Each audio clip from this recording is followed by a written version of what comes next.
Cap round 1 ची option form feeling केल्यानंतर तुमची अलॉटमेंट झालेली आहे। आता पुढे काय करायचं असे भरपूर मुलांचे मला मित्रांनो मेसेज येत आहे, त्यासाठी मित्रांनो हा व्हिडिओ मी बनवत आहे। चला तर मित्रांनो थोडासा वेळ न घालता आपण डायरेक्टली व्हिडिओला सुरुवात करूया। मित्रांनो तुम्हाला मी सांगतो अलॉटमेंट झाल्यानंतर पुढे तुमच्याकडे कोणते कोणते ऑप्शन्स तुम्हाला पाहायला मिळतात। तुम्हाला कोणतं ना कोणतं तरी कॉलेज अलॉट झालेलं आहे बरोबर। आता काय करायचं आहे तुम्हाला मी स्क्रीनवरती ऑप्शन्स दाखवतो। फर्स्ट ऑप्शन आहे ऑटो फ्रीज, दुसरा आहे सेल्फ फ्रीज आणि तिसरा आहे नॉट फ्रीज बेटरमेंट। लक्षात घ्या मित्रांनो, जर तुम्ही कॉलेज लिस्ट अपलोड केल्यानंतर तुमची अलॉटमेंट जर तुमचा फर्स्ट ऑप्शन म्हणजे पहिलंच कॉलेज जर तुम्हाला अलॉट झालं असेल तर मित्रांनो तुम्हाला त्या कॉलेजचं लोकेशन पाहायचं आहे आणि तुमचे डॉक्युमेंट्स फीज वगैरे घेऊन तुम्हाला डायरेक्टली कॉलेजवरती जायचं आहे। कारण तर मित्रांनो तुम्ही जर ते कॉलेजवरती नाही गेला तर मित्रांनो तुम्ही डायरेक्टली प्रोसेसमधून बाहेर पडणार आहात। जे फर्स्ट ऑप्शन असेल जर ते लागलं असेल तर तुम्हाला ते घ्यावंच लागणार आहे। मग सिंपल ऑप्शन आहे तुम्हाला जायचं आहे कॉलेजवरती जायचं आहे, पहिल्यांदा फ्रीज करायचं आहे। फ्रीज केल्यानंतर 1000 रुपये पे करून तुम्हाला तुमचे डॉक्युमेंट्स तुमच्या फीज वगैरे घेऊन तुम्हाला त्या कॉलेजला व्हिजिट करायचे, रिपोर्ट करायचे आणि त्यानंतर फीज आणि तुमचे डॉक्युमेंट्स सबमिट करून तुम्हाला मित्रांनो त्या कॉलेजमध्ये ॲडमिशन घ्यायचं आहे। हे मित्रांनो कोणासाठी ज्यांनी मित्रांनो पहिला ऑप्शन टाकला होता आणि मित्रांनो त्यांना तो पहिलाच ऑप्शन जे कॉलेज आहे ते लागलेलं आहे।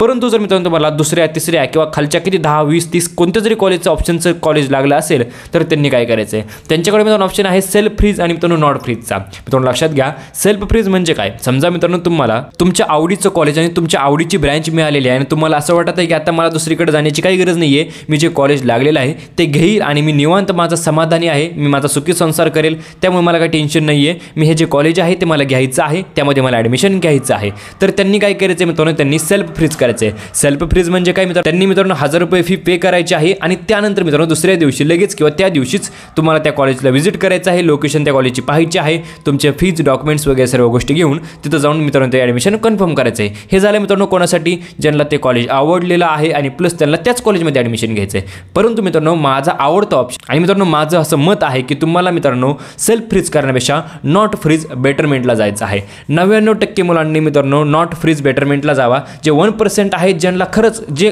म्हणजे त्यांचं असं म्हणणं आहे की मला जे कॉलेज लागलं आहे ते माझ्यासाठी बेस्ट आहे, मला दुसऱ्या कॉलेजची गरजच नाही आहे, मला पुढच्या कॅप राउंडमध्ये ॲडमिशनच्या प्रोसेसमध्ये भागच घ्यायचा नाही आहे, तर मित्रांनो त्यांनी सेल्फ फ्रीज करा। आता नॉट फ्रीज बेटरमेंट कोणासाठी मित्रांनो लक्षात घ्या, काही मुलांचं काय असतं की त्यांना असं वाटतं की त्यांना जे मिळालेलं कॉलेज आहे ते तर राहून द्यावं, पण ह्याच्यापेक्षा चांगलं अजून काय भेटते का। जसं की समजा काही मुलांना DY पाटील पिंपरीमध्ये मेकॅनिकल इंजिनिअरिंग लागलेलं आहे, त्यांना ते बेस्ट वाटते, म्हणजे मेकॅनिकल इंजिनियर DY पाटील पिंपरीमध्ये लागलेलं आहे बेस्ट आहे, परंतु त्यांना DY पाटील अकोर्डीमध्ये CS पण लागते का याचा थोडा विचार करतात, म्हणजे त्याच्यापेक्षा कोणत्या वरच्या कॉलेजेसमध्ये कोणती चांगली ब्रँच किंवा वरतं कोणतं चांगलं कॉलेज भेटतंय का असा त्यांचा विचार आहे। तर त्यांनी मित्रांनो नॉट फ्रीज आणि बेटरमेंटला जायचं आहे। त्यांनी काय करायचं आहे नॉट फ्रीज करायचं आहे, 1000 रुपये पे करायचे आहे, म्हणजे मित्रांनो त्यांचं जे सीट आहे त्या कॉलेजचं ते त्यांचं ॲक्सेप्ट झालेलं आहे आणि ते कॅप राउंड 2 मध्ये उतरणार आहेत। तर त्यांनी कॅप राउंड 2 मध्ये का उतरायचं आहे। खूप मुलं असं म्हणतात की कॅप राउंड 2 मध्ये मेरिट वाढते, सीट भेटत नाहीत, काही उपयोग नाही कॅप राउंड 2 मध्ये जाऊन। मित्रांनो तुम्हाला मी सांगतो तुम्हाला कॅप राउंड 2 पर्यंत नाही उतरायचं, तुम्हाला कॅप राउंड 4 पर्यंत जायचं आहे। कारण तर मित्रांनो कॅप राउंड 2 मध्ये काय प्रॉब्लेम होतो, कॅप राउंड 2 मध्ये खरंच मेरिट वाढते, सीट भेटत नाहीयेत,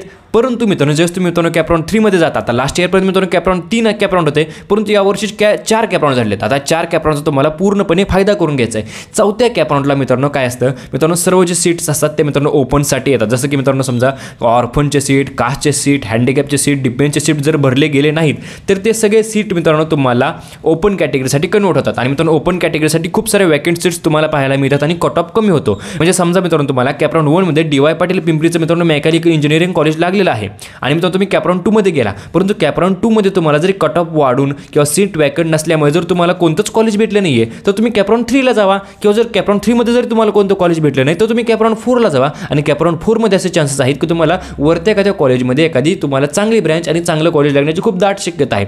सो मित्रांनो तुम्हाला त्याची मित्रांनो प्रोबॅबिलिटी तुम्हाला ठेवायची आहे आणि त्यानंतर मित्रांनो तुम्हाला कॅप राउंड 4 पर्यंत जायचं आहे असं माझं मित्रांनो ओपिनियन आहे। अशा प्रकारे मित्रांनो तुम्हाला स्ट्रॅटेजी बनवायची आहे जेणेकरून मित्रांनो तुम्हाला तुमचा फायदा होणार आहे। फक्त लक्षात घ्या मित्रांनो ज्यावेळेस तुम्ही मित्रांनो नॉट फ्रीज आणि बेटरमेंट करत आहात त्यावेळेस मित्रांनो तुम्ही जे कॉलेज निवडलेलं आहे त्याच्यापेक्षा खालचे कॉलेजेस मित्रांनो तुम्हाला त्या कॉलेज लिस्टमध्ये अपलोड करायचे नाही। ज्यावेळेस तुम्ही मित्रांनो कॅप राउंड 2 मध्ये, कॅप राउंड 3 मध्ये किंवा कॅप राउंड 4 मध्ये जात आहे त्या कॉलेजपेक्षा बेस्ट कॉलेज आणि बेस्ट ब्रांच असणारे कॉलेजेस तुम्हाला त्यामध्ये इन्क्लूड करायचे।